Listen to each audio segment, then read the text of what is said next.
The decentralized media economy is here. What the heck is a decentralized media economy? Well, surprise, surprise, it runs on the blockchain. For Tech Republic and ZDNet, I'm Dan Patterson with Jared Dicker. Jared, you are the founder and CEO of Poet, that is PO.ET. Oh, yeah. You have worked at the Washington Post as well as Rebel Mouse and other media companies. First, why a startup, why a blockchain startup, and why Poet? Three of the most frequent questions I get. So why a startup? I think my past 3 years at the Washington Post have been somewhat startup in a legacy media news organization, in the fact that we were run by Jeff Bezos, who owns the Post.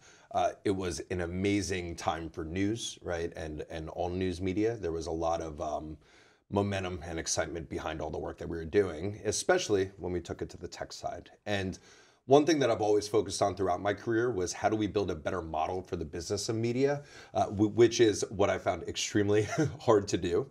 And it's also extremely hard to do within just one media company. So over the past few years, I've been building something at the Washington Post called RED, Research, Experimentation, Development, where we were building new technologies and systems to use on the Post, off the Post, license, white label, to really help build a better media economy.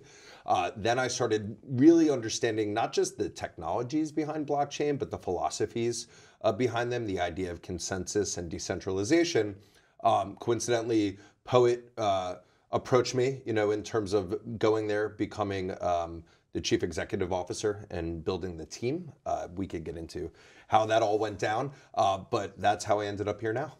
So the blockchain, this is possibly one of the most hyped technologies in recent memory, but it really is useful when you have to stamp a piece of asset, whatever that asset is, no matter whether it's gold and diamonds or housing and real estate, or in this case, content. So a lot of us in media, on the back end, we have content management systems, and you can see a log of activity that is not necessarily for the public, but you can see what happens to a particular asset over time. Why is a blockchain good for public pieces of media? And when I say assets, in this case, we're referring to a post or a video or an audio podcast. Why is the blockchain so good at documenting those types of assets? Yeah, I think, for one, a quick answer is the idea of immutability, right? The idea that something could be permanent and stored there, mainly for attribution, being able to check to see who the owner of an idea is, whose authorship of a certain idea, and just make sure that that cannot be manipulated. I think that that's extremely important, but scary for a lot of media companies. I've had a couple of conversations where folks in media have said, well, that's terrifying because what if I need to redact a statement, right? Or what if I need to take something down for advertisements? And where I think we'll see the value of blockchain in media is also, like, philosophically how we change the way that we think and build content and creative ideas in the media landscape. And what I mean by that is right now we are used to a web where we can delete, where we can change, and where we can alter. And what's really happened there is that people throw ideas out there knowing that if they are wrong, they could change or delete, or things are not immutable, right, per se, which is what's happening on the blockchain. And what I really hope beyond just the products of what it can do is really that it'll change the way that we do things, right? Like in society today, there are consequences for things that you do. You can't just press the delete button or change, right? So you think about these sort of things before you actually act on them. And I think what we've seen in the media landscape is that people are very quick to send ideas or shoot ideas out there knowing that they could hide behind something or knowing that they could change something. And what does it really mean when you need to kind of account for those ideas and when they are living on a blockchain forever? So one of which, when it comes to media on the blockchain, I think is this idea of security, immutability, this new notion that you are now in control of your ideas and of your assets, both in a public and private key manner, and being able to take control of that, right? We at Poet really want to focus more on the long tail creators. Like, we are accessible for everyone. We aim to be a library of the world's creative assets on the blockchain, and are building different ways for access and people to do so, whether that's through, as you mentioned, a content management system, or going directly to Poet, or within your own domains. But once you do that, what can you actually do on the domain? And I think there's two major things. One is really being able to own and manage your ideas. So how do you issue a content license? What should that cost? How can you make sure that your ideas are being heard and transacted on? An example that I give often, and we see it every single day on Twitter, is that if you put something up on Twitter, which is a piece of media that can go viral, beyond just the at replies, there's also Huffington Post and BuzzFeed and others saying, hey, Dan, I love this. Do you mind if I use this? And at that moment, you really have already put it on Twitter and you just assume, sure, right? It's already out there. Well, what if you had the opportunity to say, oh, there's clearly value in this content I'm creating. Sure, here's my private key with a smart contract and rules that you need to abide by if you want to license and leverage this content. So that is one thing that I think is extremely important that we'll learn both in terms of changing of behavior, but applications of using blockchain for media. The other is this idea of transparency, as you mentioned, and reputation, right? In everything that we do in life, reputation matters. Like if you go to a hotel, you're gonna look at the ratings. If you ride in an Uber, you look at ratings. Every single thing is based on that transparency and reputation. Even if you're going to eat something, right?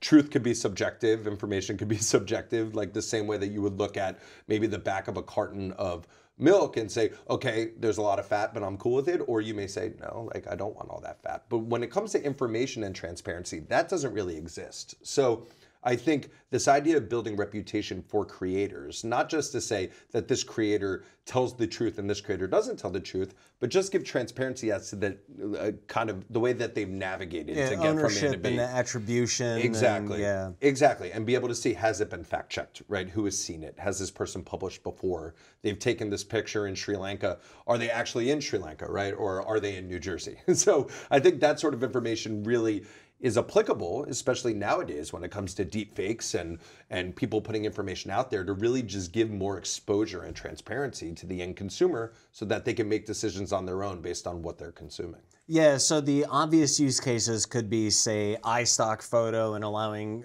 creators to control the assets that are there, but also social media as well as news content or almost any piece of content where an exchange of trust has to happen. And really what you're talking about with transparency is the exchange of trust equity. And being able to say, this is the process by which a particular asset exists in an ecosystem, and you can vet and verify it using the blockchain. So you use the Ethereum blockchain. We use ERC20 tokens. Yeah, so explain to me how that applies to Poet, not just in terms of content, but you are building a content library. And why did you elect to use Ethereum? What are some of the advantages of that?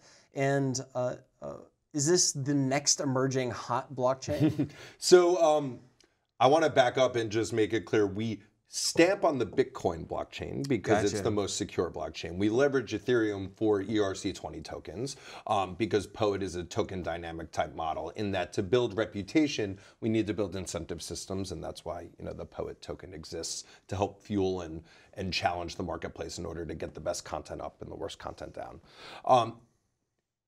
I think with Ethereum, the most interesting thing that's happening is that they are opening up, with these ERC20 tokens and beyond, the opportunity for people to build their technologies on top of it. And that's where you've kind of seen a huge movement towards that blockchain and the opportunities of that blockchain. There's also companies like Consensus out in Bushwick that are building right on top of this, companies for every single pocket of the industry that could leverage blockchain for proof, right, of value and really what it could really become.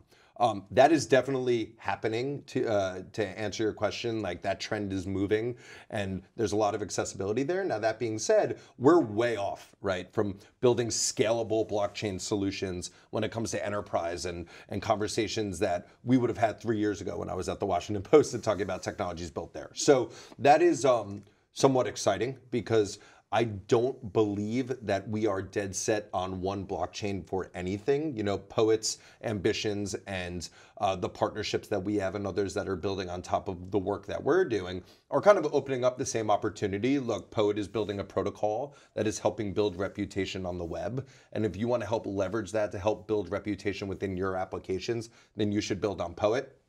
There's a company called Encrypt that's building on top of Poet, which is really looking to circumvent censorship when it comes to information delivery. So if you are posting an article or have a website and you are concerned that your IP could be blocked, how can you leverage Encrypt to make sure that that information is then spread out in a bunch of different devices and not just one central server to then be able to come back and have that information delivered. And that's something that's being built on top of Poet. There's other conversations of people in media that are looking for certain solutions that want to build on top of what we're doing as well. So we leverage Bitcoin blockchain just because it's an easy marketing example to say, look, if you value your money and you trust, Bitcoin blockchain because money is the most important thing to you at this moment, well, your ideas are equally important, right? And if your ideas are important, you want them to be as secure as your money.